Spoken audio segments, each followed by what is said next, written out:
I think it's finally time to talk about Rey Skywalker.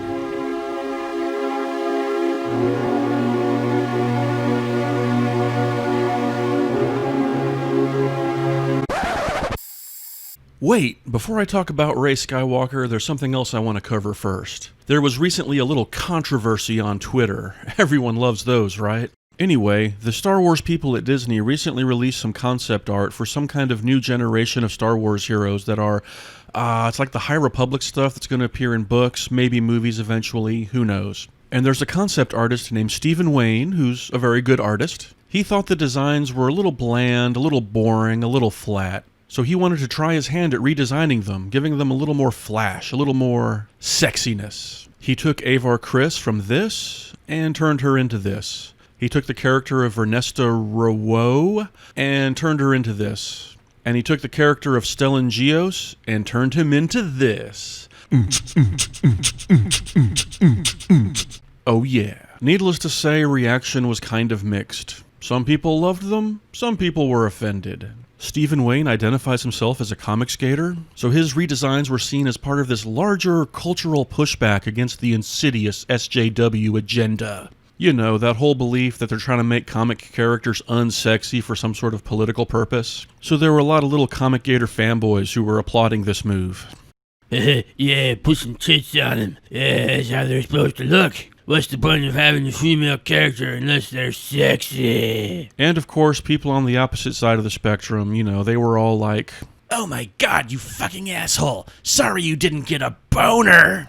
For me, this is tricky because I'm kind of on both sides. First off, most obviously, Stephen Wayne's a great artist and he should be able to redesign any character he wants however he wants. We can like it or we can lump it. I really love his redesigns of the Thundercats characters. Like, look at these. These are just, these are perfect. When it comes to his Star Wars stuff, I'm a little more on the fence. After all, one of the great charms of Star Wars is that everything has, you know, a used, worn out, kind of rumpled and realistic vibe to it.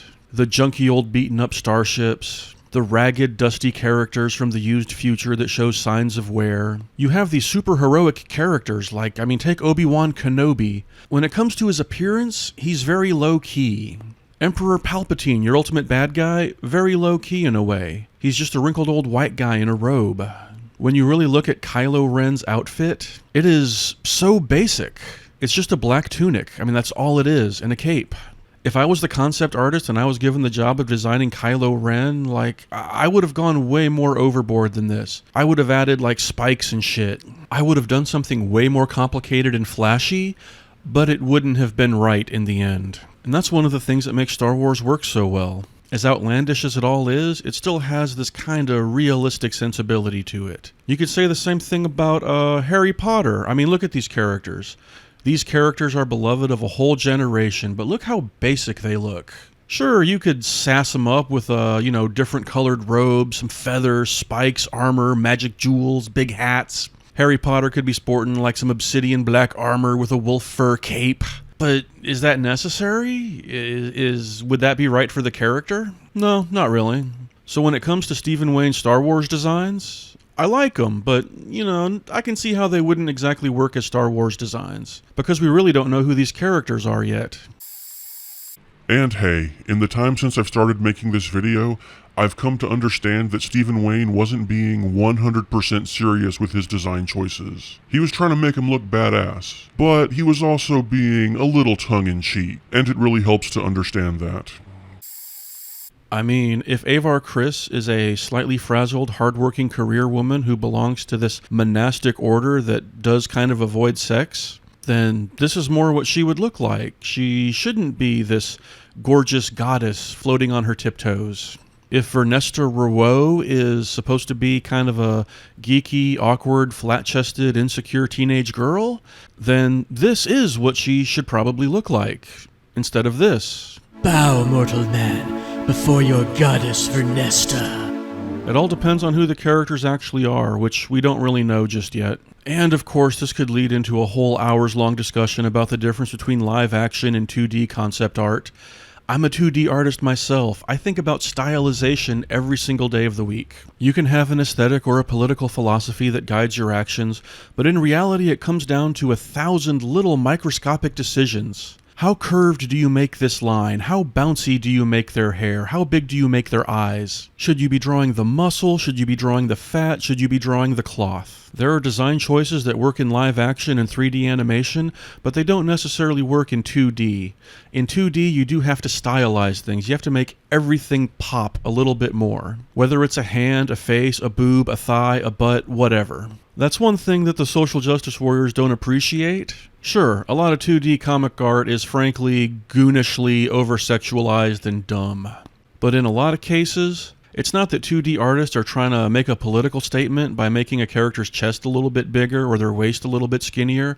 They're just doing it to make it striking, to make it jump off the page and be noticeable. By the same token, there's something that these horny Comicsgate boys just don't seem to understand. Sometimes when artists draw things that they don't think are sexy, they're not trying to make them unsexy on purpose. It's just that people have different standards of what sexy even is. Everyone knows there was this really, really tragic time in 1990s comic art where artists like Rob Liefeld, they set out to make the sexiest characters they could. The tallest characters with the most muscles and like the giant, most pointiest boobs and like the hugest lips and the thinnest waist and like these little tiny ankles and stuff. They were going to make the sexiest characters anyone had ever seen, and they ended up with shit like this. And wow, that is just a fucking fail right there. When artists draw the female figure and draw it more like this, they're not trying to be unsexy, in order to make a feminist point. They just have a different idea of what sexy looks like. Maybe you think this is sexy, or maybe you think this is sexy. You might think this is sexy. Or this. People have very different tastes. I mean, trust me, I've been on DeviantArt for 17 years. I've seen it all.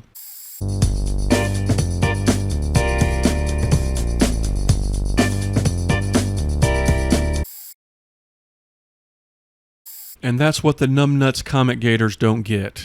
There is more than one conception of sexy. But they don't understand this, and they see any artist who has a different idea than they do, they see it as some kind of attack on them because, frankly, a lot of them are children. Mental children. The whole art of 2D stylization is very interesting in of itself. Basically, every culture that's ever produced 2D art has used stylization in some way. In a unique way, and that's what's great. Why did the Egyptians love the side view so much? Why do characters in old Japanese woodcuts, why do they have those kind of chubby faces? Why did the ancient Greeks like these big muscular dudes with tiny dongs? Like, what is that? You don't really notice these things because you've seen them so many times. Any system of stylization, it becomes familiar over time. Me, I'm old enough to remember when anime first started getting big coming across the pond from Japan. And this is funny, like this actually happened. When anime first came out in America, this is what you heard from a lot of American comic fans. Man, I don't get it. Like, what is this? How come their eyes are so big and how come their mouths are so little? How come the dudes look like girls, like they all have big poofy hair, like they're all a bunch of women or something? See, this ain't a dude, that's a girl. This is what a man looks like right here. I remember kids saying that. Kids in 9th grade, they said that.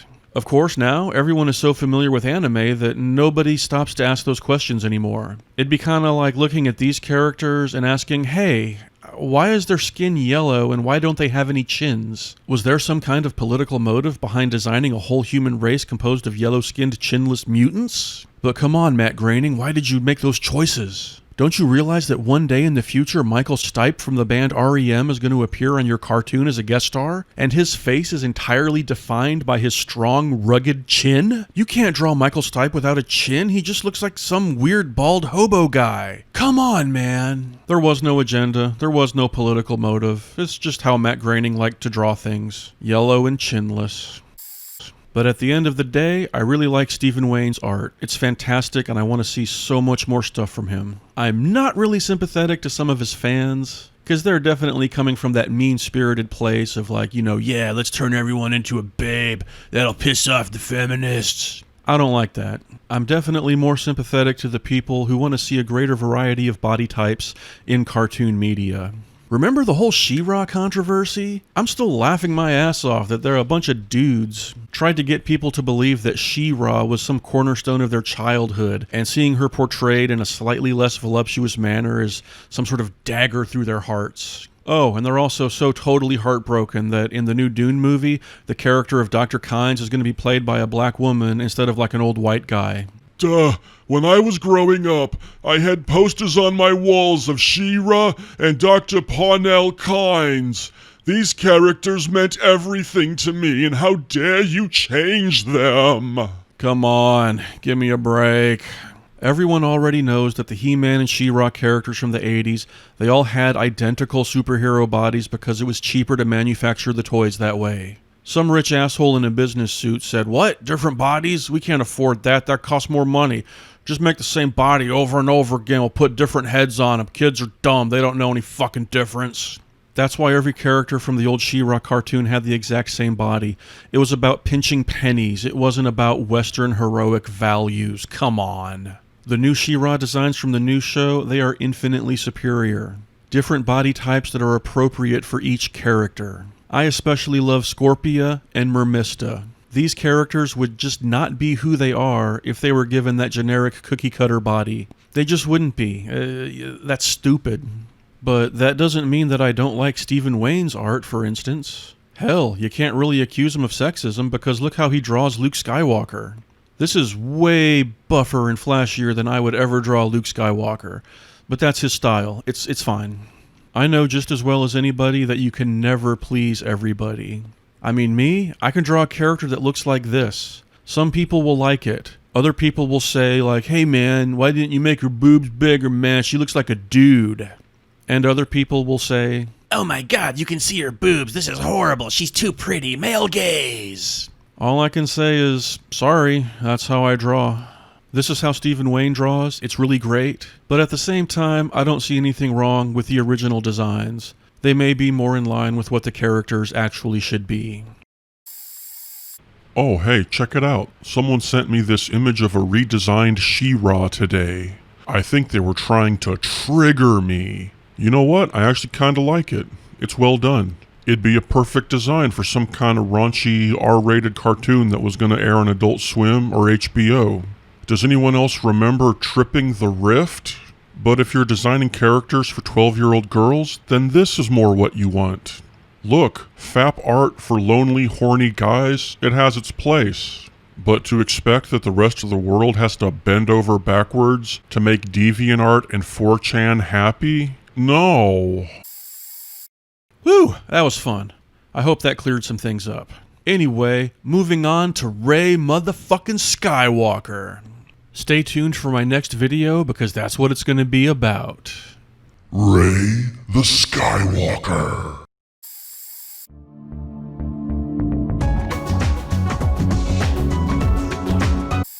Oh wait, hold up a second. In the time that I've been working on this video, there have been new exciting developments. It looks like Lucasfilm, they released an updated design for the character Avar Kriss, and now she looks like this. I guess we'll never know if this whole viral flap had anything to do with it, but yeah, she looks a bit better. I kinda like her older outfit though. The important thing is, she still looks like she could be played by Brie Larson. Also, Brie Larson might also be playing Samus Aran. My advice to the Comicsgate man-babies is that you better learn to love Brie Larson because she's not going anywhere anytime soon. Also, Stephen Wayne redesigned the other new character, Keeve Trennis. Yeah, I'm gonna say that's an upgrade right there. Like, look, I'm liberal as hell. I'm gonna vote for Joe Biden this November. But if you gave me a choice between the design on the left and the design on the right, yeah, I'm going with the one on the right. It just looks better. What can I say? I'm a nerd artist, and sometimes it bees like that. Ah, geez, I keep trying to finish this video, but stuff keeps happening. When it comes to drawing Avar Kriss, here comes Jake Bartok to make the rest of us look like amateurs. And this is why concept art does sometimes tend to look a little basic and boring, because it's used as a basis for the more exciting drawings that come later. Also, damn, Stephen Wayne, he also recently redesigned this truly horrible version of Wonder Woman that DC put out. And I'm thinking, wait a second, somebody actually got paid to do the one on the left, but then he did the one on the right for free? Man, that's not right. That's not fucking right, man. Like, what in the hell? Okay, that's all I got for real this time.